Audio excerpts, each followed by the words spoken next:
Today we're going to do a little diagnosis on a Robinair 1234-4 that continuously fails the leak test just before it charges. And what I ended up doing is monitoring the low side pressure transducer, which is here, and the accumulator pressure transducer, which is up under there. You can take the center wire, which is the yellow one, on that one, and it's the blue one here. And you can monitor these with the min-max function on a voltmeter, or better yet, an oscilloscope. This is the refrigerant identifier. The oxygen sensor is inside. That's a common failure.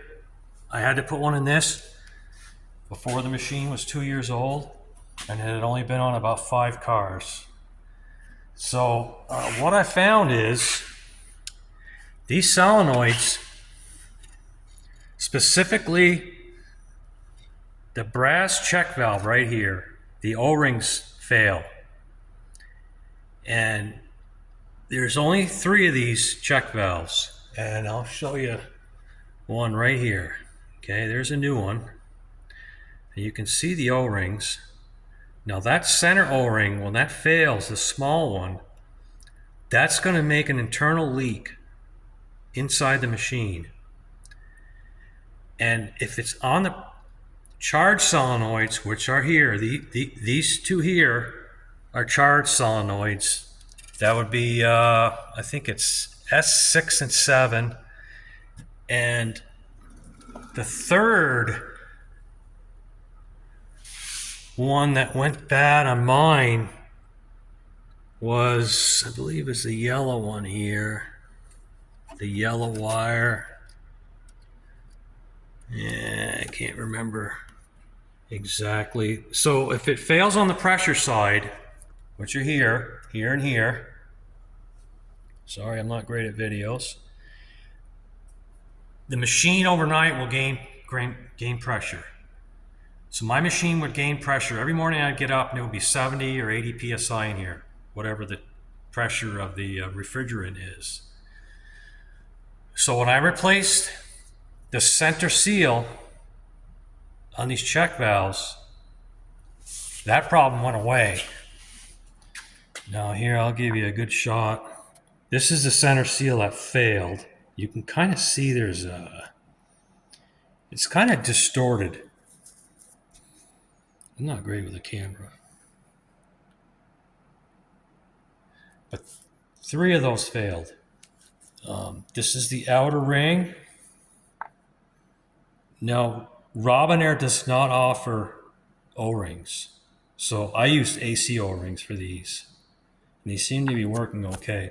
Now these green O-rings also fail. And those are where the solenoid seals to the manifold.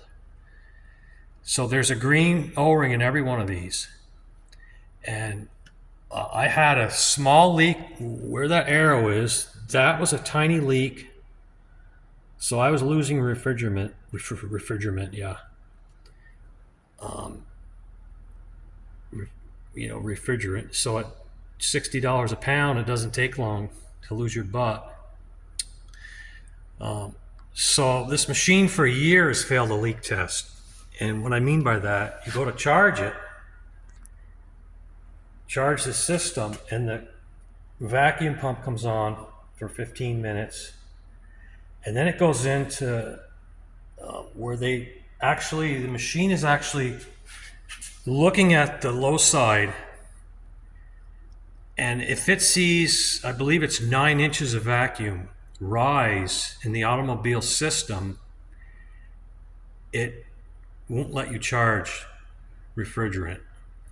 So this machine, even with my hoses hooked to the flush ports, would fail the test every time. So I'll just go over to my computer here and I'll show you how I fix that.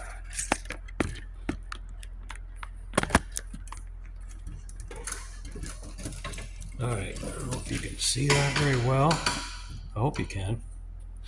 So this is a Picoscope, and the yellow line is the transducer on the accumulator.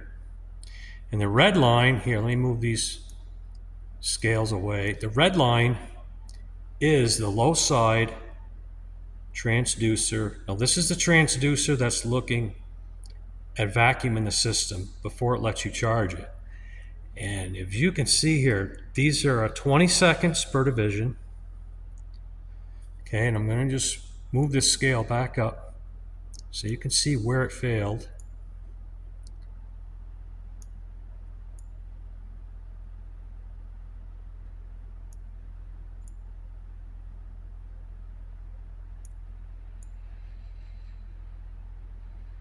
Okay, now I'm going to zoom in on this so you can see it. This is 20 seconds right here. Do a little jig here. That's about. Okay. Now, if I move, this is where the machine is clearing. It goes into clearing mode. Just as the vacuum pump shuts off, about a minute later, not quite, a few seconds, it goes into what's called clearing. And it's adding refrigerant to the accumulator to clear it out. And this is the pulsing of one of the solenoids to add refrigerant. As you can see, the pressure's coming up. Now, look closely. I hope you can see this. This is where the machine failed. It starts, move that out of the way. Picoscope's a great tool. Boy, if you take the time to learn it, it really makes your life easier. Okay. So right there, this ruler's at, it's at 81 millivolts. And then it changed. It only had to change 39 millivolts to have that fail. And if you had a calibrated gauge or a really good digital gauge, you could probably see that. But it's easier for me to catch that with the oscilloscope. Or you could use a min-max with a meter, like a Fluke 87. Maybe you could hook into that one side. And it's all it takes. That machine would fail right here. About, it was probably 3, 4, 5, 6 seconds in after that solenoid starts pulsing to clear the system as it goes into leak check mode. The low side would fail and the machine would shut down.